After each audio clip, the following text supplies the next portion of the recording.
It is a wonderful Wednesday and we are live from digital address GA0992539 in Kokomemle, Accra, on DSTV channel 421 and GoTV channel 144. The show is Joy News Interactive. And our social media handle for Facebook, Twitter and Instagram is Joy News on TV.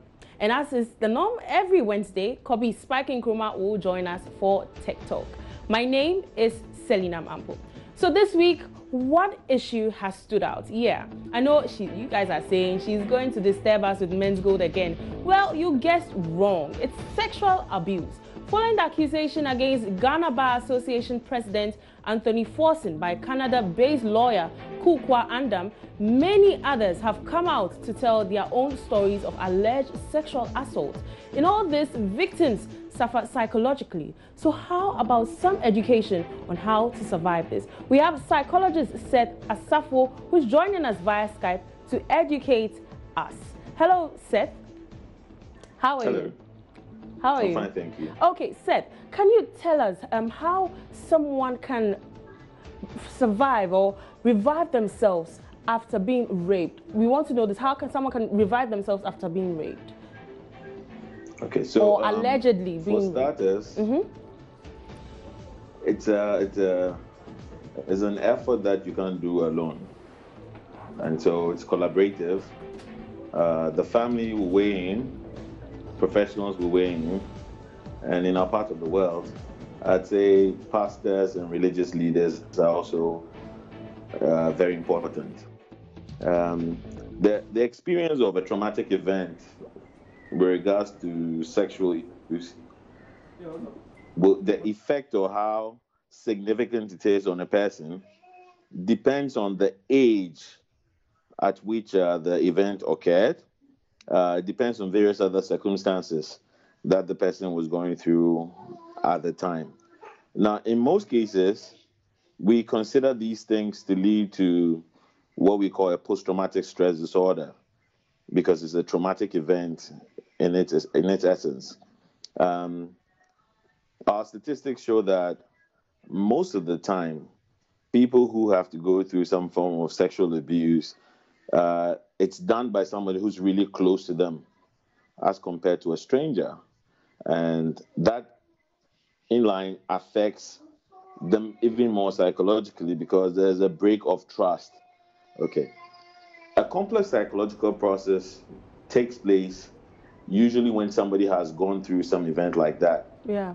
And that's what we call a repression. Okay. So in most cases, people will it will seem as if it's intentional, but they forget that it's ever happened. Interestingly, all these things go into their subconscious mind. So consciously, they do not remember. However, a necessary trigger can simply bring it out again. So with all the Me Too movement going around and people talking about the various sexual abuses that they've been through, it makes sense that a lot more people will start to remember things that have happened in their past, and it comes to light. Okay, Seth, is it okay for a victim to isolate themselves after this has happened? It is not okay, but it's usual. Okay. Now, what happens is, most of the time when this happens, a lot of victims will lose their self-esteem.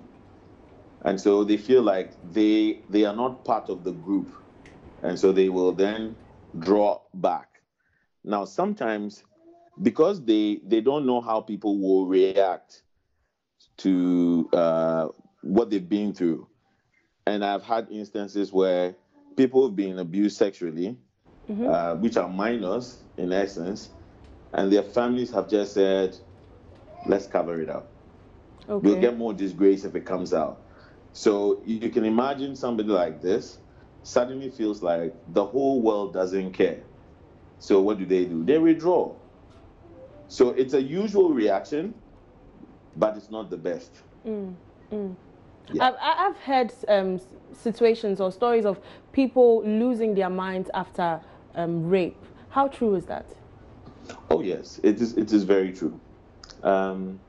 So as complex as it may sound, like I was saying, once the trust is broken, somebody really close to you, the tendency for you to overthink what happened and wonder if it's real or it's not real, sends a lot of neurotransmitters which control the way we function, our mood and our emotions. It takes them out of sync. So the most significant diagnosis you might get with people who've been through a trauma, it's an anxiety reaction or a depressive reaction. And then the boss is the post-traumatic stress disorder. Now, these diagnoses can exist on their own, or they may exist with other disorders. Now, most of the time we have found mania, which is being excessively euphoric, or a psychosis, what we normally call mad, when say somebody is exhibiting bizarre behavior. Yes, we've had similar of these things. Now, sometimes the individual symptoms of a trauma may also look like somebody who is psychotic. So, for example, if I've been raped and suddenly I'm reliving what I went through. So you hear them shouting, "No, don't do this. Why are you doing this to me?" They're talking to themselves. That can quickly be looked at as an active hallucination, which is not uncommon of a post-traumatic stress disorder as well. Yeah. All right. What role, this is my final question, what role can the family and friends play in restoring the sanity of a victim? Okay. So one thing I would advise is nobody should ever downplay a rape or sexual assault incident, say it will be okay. Yeah, we know that. But saying it be okay is like saying you can't relate. What I am going through is quite subjective. The best thing to do is to be there, to listen, and to find great avenues to get them to get professional help. Okay. Thank you very much, Seth. You're most welcome. Yeah. Well, away from that, let's do some tech story. 11 schools in the Chinese province of Guizhou have introduced a microchip uniform that tracks and monitors the students even beyond school grounds. Imagine it. Developed by local company Guizhou Gianyu Technology, the smart school uniforms feature 2 microchips embedded into the shoulder pads, which allow both the school and the children's parents to monitor their activity at all times. A GPS system tracks their movements, and an alarm informs both teachers and parents whenever the student leaves the classroom or school grounds without permission, or if he falls asleep during classes. Should we try this in Ghana? Well, we'll be discussing this with Kobe Spikey and Kuma. We'll be back after this break.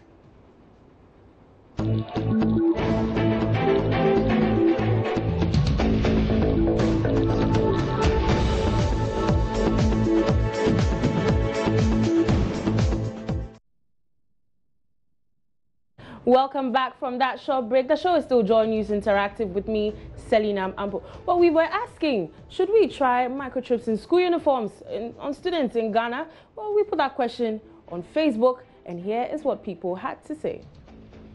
And we have Jurisdiction GH who says, it will be very good if we try this in GH, and it should be introduced for teachers also, because they also sleep and run away from school, and theirs will be monitored by their head teacher. And Jisanu says, I wish so, but only for adolescents in the senior high schools to track the bad teachers who molest the students. And Kamaruddin says, a Ghanaian child will remove the uniform and place it under the desk and go out. Please don't try this on Abubuo number 2 children. Their smartness will get you talking. And Ellen Nature says, this is good news. We should try it too as a country. But what of those who are in remote areas? Can it work well in schools under trees too? Ayo. And Sammy also comes in with a comment, yes, we need it in GH. Go and bring them here. When can we also invent things like this? Why become only importers of ideas and inventions? Alexis says they should bring it. We will know how to diffuse it. LOL. Spendy Arthur says, as for Ghana, I'm sure the time we'll have these. No, now it's the new heaven and earth.